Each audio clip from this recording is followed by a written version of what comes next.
Assalamualaikum warahmatullahi wabarakatuh. Selamat siang semuanya. Kepada yang terhormat Ibu Fitria Hairunisa, SPD, MED, selaku dosen pengampu mata kuliah Psikologi Pendidikan.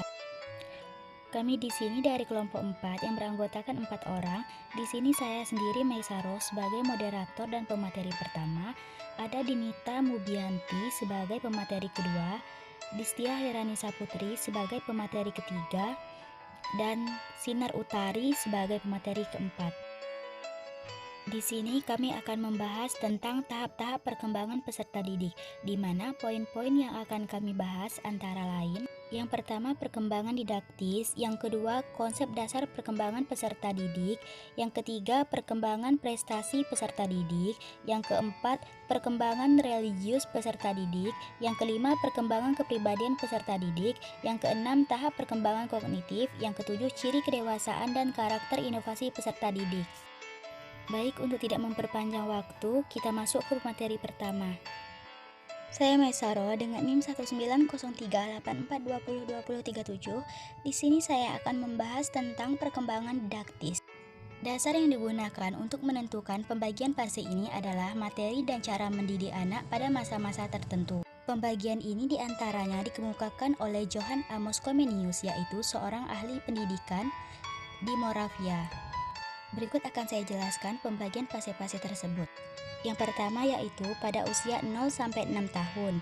Ini disebut dengan sekolah ibu, di mana merupakan masa untuk mengembangkan alat-alat indera dan memperoleh pengetahuan dasar di bawah asuhan ibu. Yang kedua yaitu pada usia 6-12 tahun. Ini disebut dengan sekolah anak, di mana merupakan masa anak untuk mengembangkan daya ingatnya di bawah pendidikan sekolah rendah. Yang ketiga yaitu pada usia 12-18 tahun. Ini disebut dengan sekolah bahasa Latin atau disebut dengan sekolah remaja. Ini merupakan masa untuk mengembangkan daya dan pikirannya di bawah pendidikan sekolah menengah. Pada masa ini mulai diajarkan bahasa Latin sebagai bahasa asing. Yang keempat yaitu pada usia 18-24 tahun.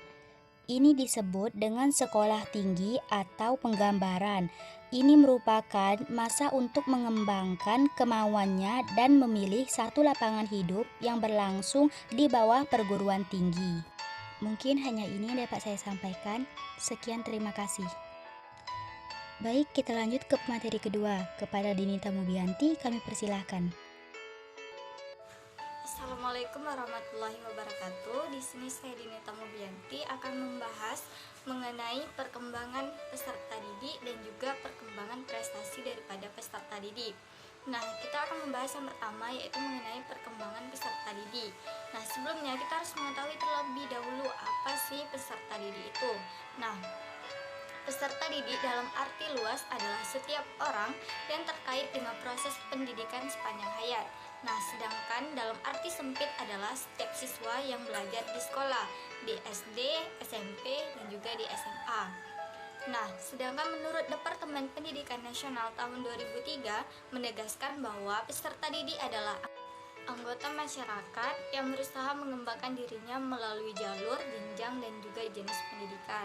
Nah, dalam perspektif Undang-Undang Sistem Pendidikan Nasional Nomor 20 Tahun 2003 Pasal 1 Ayat 4, peserta didik diartikan sebagai anggota masyarakat yang berusaha mengembangkan dirinya melalui proses pendidikan pada jalur, jenjang, dan jenis pendidikan tertentu.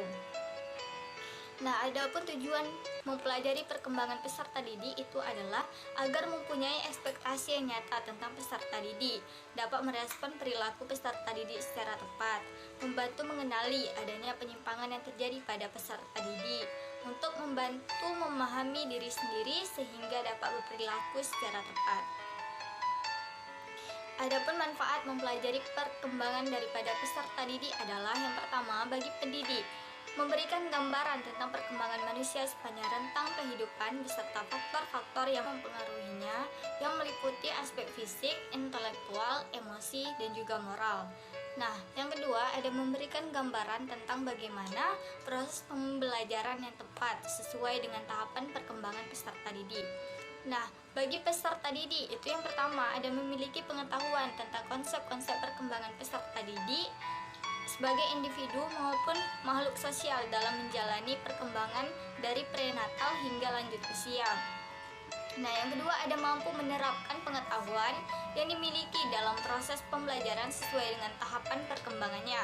Nah, yang ketiga, adapun faktor-faktor yang mempengaruhi perkembangan peserta didik itu ada faktor internal dan juga eksternal. Nah, di mana dalam faktor internal itu terdapat kondisi fisik, di mana faktor fisik ini merupakan faktor biologis individu yang merujuk pada faktor genetik yang diturunkan oleh kedua orang tuanya. Nah, pada masa pembentukan sel-sel tubuh, banyak faktor yang terdapat mempengaruhi kondisi janin di samping keunikan yang telah ada pada kedua orang tuanya. Nah, yang kedua ada kondisi psikis. Nah, kondisi fisik sama psikis ini sangat berkaitan, di mana ranah perkembangan individu menyangkut aspek fisik, intelektual, yaitu kognitif dan bahasa, emosi dan sosial moral. Nah, kondisi fisik yang tidak sempurna atau cacat juga berkaitan dengan persepsi individu terhadap kemampuan dirinya, begitupun ketidakmampuan intel. Selanjutnya, kita akan membahas tentang perkembangan prestasi daripada peserta didik. Nah, prestasi siswa itu merupakan hasil yang diperoleh setelah melakukan pembelajaran. Nah, siswa mengembangkan potensi diri melalui pembelajaran pada jalur pendidikan, baik di bidang akademik maupun non-akademik. Nah, proses belajar yang dialami siswa dapat menghasilkan perubahan tingkah laku, sikap, kompetensi, dan keterampilan dalam setiap jenjang pendidikan yang ditempuhnya. Nah, prestasi yang dicapai siswa di lingkungan sekolah dan juga luar lingkungan sekolah adalah hasil selama mengikuti pelajaran sesuai dengan program-program yang telah dilakukan, yang mereka ikuti gitu. Nah, sekolah memiliki kriteria tersendiri dalam membantu mengembangkan prestasi siswa sesuai minat dan bakat siswa itu sendiri. Prestasi dalam Kamus Lengkap Bahasa Indonesia adalah hasil yang telah dicapai, dilakukan, dikerjakan, dan sebagainya. Nah, suatu prestasi berkaitan erat dengan harapan. Nah, belajar merupakan suatu proses yang berlangsung sepanjang hayat. Hampir semua kecakapan, keterampilan, pengetahuan, kebiasaan, kegemaran, dan sikap manusia terbentuk, dimodifikasi, dan berkembang karena kita belajar, karena pengetahuan kita. Nah, dengan demikian belajar merupakan proses penting yang terjadi dalam kehidupan setiap orang. Karenanya pemahaman yang benar tentang konsep belajar sangat diperlukan, terutama bagi kalangan pendidikan atau pendidik yang terlibat langsung dalam proses pembelajaran. Nah, prestasi belajar siswa dapat diartikan sebagai puncak hasil belajar yang dapat mencerminkan hasil keberhasilan belajar siswa terhadap tujuan belajar yang telah ditetapkan.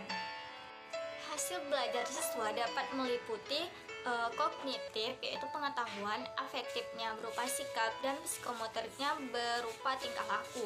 Nah, salah satu tes yang dapat melihat pencapaian hasil belajar siswa itu adalah dengan melakukan tes prestasi belajar siswa. Nah, prestasi belajar siswa merupakan hasil penilaian pendidik terhadap proses belajar dan hasil belajar siswa dengan tujuan instruksional yang menyangkut isi pelajaran dan perilaku yang diharapkan dari siswa tersebut. Nah, banyak faktor yang dapat mempengaruhi prestasi belajar siswa. Nah, menurut Miranda Winkel dan juga Stanrock itu menyatakan bahwa prestasi belajar siswa ditentukan dari beberapa faktor, yaitu yang pertama faktor-faktor yang ada pada siswa, yang kedua ada faktor yang terdapat pada lingkungan, yang ketiga faktor yang terdapat pada lingkungan sekolah, tadi yang kedua adalah lingkungan keluarga ya. Terus yang keempat ada faktor yang mempengaruhi di lingkungan sosial. Nah, sedangkan menurut Anita Lee di dalam bukunya berjudul Memudahkan Anak Belajar menjelaskan bahwa ada dua faktor yang mempengaruhi prestasi belajar anak, yaitu kemampuan intelektual dan kepribadian anak, dan juga kemampuan intelektual dianggap sebagai faktor utama yang mempengaruhi prestasi belajar siswa. Nah, sedangkan kepribadian anak itu sebagai faktor pendukung yang mempengaruhi prestasi belajar siswa. Nah, dengan minat, bakat, prestasi siswa berbeda dengan mata pelajaran yang satu dengan mata pelajaran yang lainnya, dan bahkan prestasinya pun bisa berbeda-beda. Nah, keberhasilan anak di sekolah secara langsung maupun tidak langsung itu dipengaruhi oleh orang tua. Nah, tindakan orang tua agar anaknya berhasil dalam mengikuti pendidikan di sekolah yaitu yang pertama, orang tua bisa membaca, berbicara, dan mendengarkan anaknya. Mereka menceritakan perihal anaknya, bermain bersama-sama melakukan hobi, dan mendiskusikan berbagai berita dan program televisi. Nah, yang kedua, orang tua bisa menyediakan tempat belajar dan menyimpan buku-buku secara teratur. Nah, yang ketiga, mereka mempersiapkan makanan pada waktu dengan tepat, tempat tidur, tempat mengerjakan PR, dan berkeyakinan bahwa anaknya dapat mengikuti pelajaran di sekolah. Nah, yang keempat, orang tua selalu mengawasi waktu anak-anak menonton televisi, program yang dilihat, dan kegiatan anak setelah kembali dari sekolah. Nah, yang kelima, orang tua menaruh perhatian tentang kehidupan anaknya di sekolah, cerita anaknya tentang kejadian di sekolah, dan berbagai masalah yang timbul selama anaknya di sekolah. Terima kasih kepada Dinita Muyanti. Kita masuk ke pemateri ketiga. Kepada Distia Hairanisa Putri, kami persilahkan. Assalamualaikum warahmatullahi wabarakatuh. Saya Distia Hairanisa Putri dengan NIM 1903842002002. Saya sebagai pemateri ketiga akan menjelaskan tentang perkembangan religius peserta didik. Nah, jadi religius ini bisa kita artikan dengan kata agama atau hal-hal yang bersifat religi. Maka dari itu, perkembangan religius pada peserta didik ini dapat kita artikan sebagai bagian dari pembiasaan penerapan nilai-nilai agama dalam kehidupan di sekolah dan di dalam kehidupan masyarakat. Nah, perkembangan religius ini memiliki tujuan, yaitu untuk menanamkan nilai-nilai agama yang diperoleh peserta didik itu dari hasil pembelajaran di sekolah dan untuk diterapkan ke dalam kehidupan sehari-hari atau dalam masyarakat tadi. Nah, nilai apa saja sih yang peserta didik dapat dari sekolah itu? Yang pertama ada kegiatan ritual, aturan-aturan, moral, dan perilaku peserta didik itu sendiri. Nilai-nilai itu selain didapat dari sekolah, yaitu pengajaran dari guru-guru, peserta didik juga bisa mendapatkan nilai-nilai tambahan pada seperti seperti kegiatan dari kurikulum atau ekstrakurikuler. Selanjutnya, adapun faktor-faktor yang mempengaruhi perkembangan religius pada peserta didik itu, yang pertama berasal dari keluarga. Kenapa keluarga? Karena peserta didik itu pasti dekat dengan keluarganya, dekat dengan keluarga terlebih dahulu. Nah, biasanya perilaku sikap dari peserta didik ini mencerminkan sikap dari bawaan orang tuanya. Yang kedua yaitu dari sekolah. Nah, dari sekolah ini peserta didik memperoleh pengajaran-pengajaran seperti yang sudah saya katakan tadi, seperti aturan-aturan, moral, sikap peserta didik itu sendiri, dan lain-lain. Nah, dari situ peserta didik dapat mencerminkan dan membawanya kepada masyarakat. Selanjutnya, adapun strategi-strategi yang dilakukan pendidik itu bisa dari keluarga, dari sekolah atau guru-guru, dan dari teman-teman. Itu diantaranya yang pertama memberikan teladan. Memberikan teladan itu seperti memberikan contoh dalam berbuat kebaikan. Yang kedua, membiasakan hal-hal yang baik, sama seperti memberikan teladan. Memberi contoh hal-hal yang baik. Yang ketiga, menegakkan disiplin. Yang keempat, memberikan memberikan motivasi dan dorongan. Yang kelima, menghukum. Menghukum dalam arti di sini yaitu menegakkan kedisiplinan. Jika dia salah, maka akan dihukum, seperti itu. Yang keenam yaitu membudidayakan agama, atau yang berpengaruh pada peserta didik tersebut. Nah, selanjutnya adalah perkembangan kepribadian peserta didik. Perkembangan kepribadian seseorang ini mengalami suatu tahapan-tahapan yang diawali dari struktur fisik yang tumbuh dan berkembang. Nah, hal-hal yang bisa mempengaruhi proses perkembangan kepribadian adalah emosi yang berhubungan dengan kejiwaan seseorang, lingkungan sebagai pembentuk tingkah laku, dan juga rumah serta sekolah.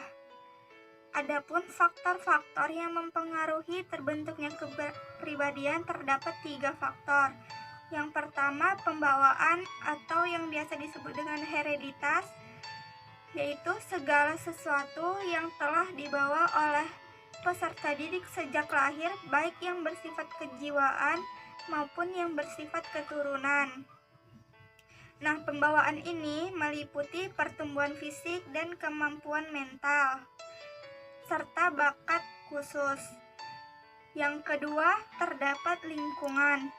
Lingkungan ini meliputi rumah.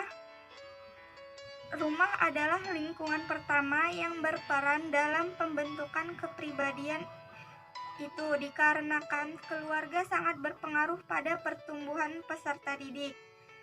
Karena keluarga merupakan pendidik pertama bagi peserta didik. Nah, seperti contoh, biasanya perilaku sikap peserta didik berasal dari bawaan orang tuanya, atau peserta didik ini mencontoh sikap dari orang tuanya. Yang kedua ada sekolah. Nah, di sekolah ini terdapat hubungan antara siswa dan guru dan hubungan antara siswa dengan lingkungan sekolah. Kenapa? Karena hal tersebut dapat mempengaruhi perkembangan peserta didik. Yang ketiga adalah teman sebaya. Nah, seperti yang kita tahu bahwa si peserta didik ini atau si anak ini mudah sekali terpengaruh pada temannya. Itu dikarenakan si peserta didik ini lebih cenderung ingin mencontoh si perilaku dari temannya sendiri. Seperti, oh dia begini, jadi saya harus begini juga gitu.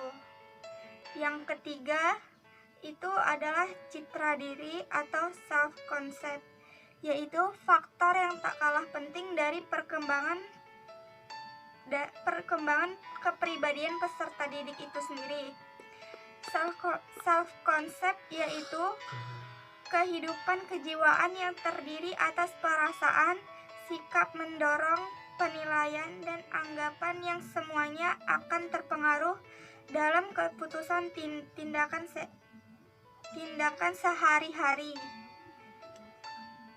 Apa saja yang dapat saya sampaikan. Jika ada kesalahan, saya mohon maaf. Selanjutnya saya kembalikan kepada moderator. Terima kasih kepada Distia Hiranisa Putri. Baik, kita masuk ke pemateri terakhir, yaitu sinar utari. Kepada sinar utari kami persilahkan. Assalamualaikum warahmatullahi wabarakatuh. Di sini saya Sinar Utari akan menjelaskan tentang ciri-ciri kedewasaan seseorang.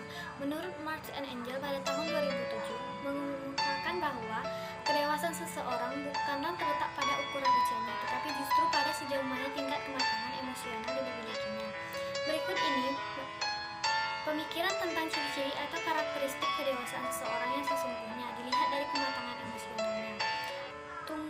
Yang pertama, tumbuhnya kesadaran bahwa kematangan bukanlah suatu keadaan, tetapi merupakan suatu proses berkelanjutan dan secara terus-menerus berupaya melakukan perbaikan dan peningkatan diri. Kedua, memiliki kemampuan mengelola diri dari perasaan bersembunyi dan iri hati. Ketiga, memiliki kemampuan untuk mengevaluasi diri dari sudut pandang orang lain. Keempat, memiliki kemampuan memelihara kesabaran dan fleksibilitas dalam kehidupan sehari-hari. Yang kelima, memiliki kemampuan untuk menerima fakta bahwa seseorang tidak selamanya dapat menjadi pemenang atau belajar dari berbagai kesalahan dan kekeliruan atas berbagai hasil yang telah tercapai. Yang ketujuh, tidak berusaha menganalisis secara berlebihan atas hasil-hasil negatif yang diperoleh, tetapi justru dapat memandang berbagai hal yang positif tentang keadaan dirinya. Yang kedelapan, memiliki kemampuan membedakan antara pengambilan keputusan rasional dengan mendorong emosionalnya. Yang Kesembilan, memahami bahwa tidak ada kecakapan atau kemampuan tanpa adanya tindakan persiapan. Memiliki kemampuan pengelolaan kesadaran dan kemarahan, tetapi memiliki kemampuan menjaga perasaan orang lain dalam benak dan berusaha mengatasi sifat. Baiklah, di sini saya akan menjelaskan tentang tahap perkembangan kognitif. Pembelajaran inovatif di sekolah merupakan strategi pembelajaran yang menekankan kepada penyampaian materi pembelajaran kepada siswa yang merupakan expository, inquiry, pembelajaran berbasis masalah, peningkatan kemampuan berpikir, pembelajaran kooperatif, dan pembelajaran kontekstual, pembelajaran efektif, dan pendekatan ilmiah. Pembentukan karakter siswa yang perlu dikembangkan dalam pilar pendidikan nasional adalah merujuk pada pengelolaan nilai dalam kawasan pikiran, perasaan, fisik atau raga, dan pengelolaan hati yang menjadi spirit dalam pergerakan pikiran, perasaan, dan kemauan, atau dikenal dengan istilah olah pikir, olah raga, olah hati, dan olah rasa. Pembentukan karakter siswa juga harus dikembangkan antara lain karakter toleransi dan cinta damai, atau lebih ditonjolkan karena kemajuan bangsa dan negara Indonesia. Nilai kejujuran dan tanggung jawab juga sangat urgen di dalam bangsa Indonesia. Kini tengah menghadapi berbagai kasus korupsi.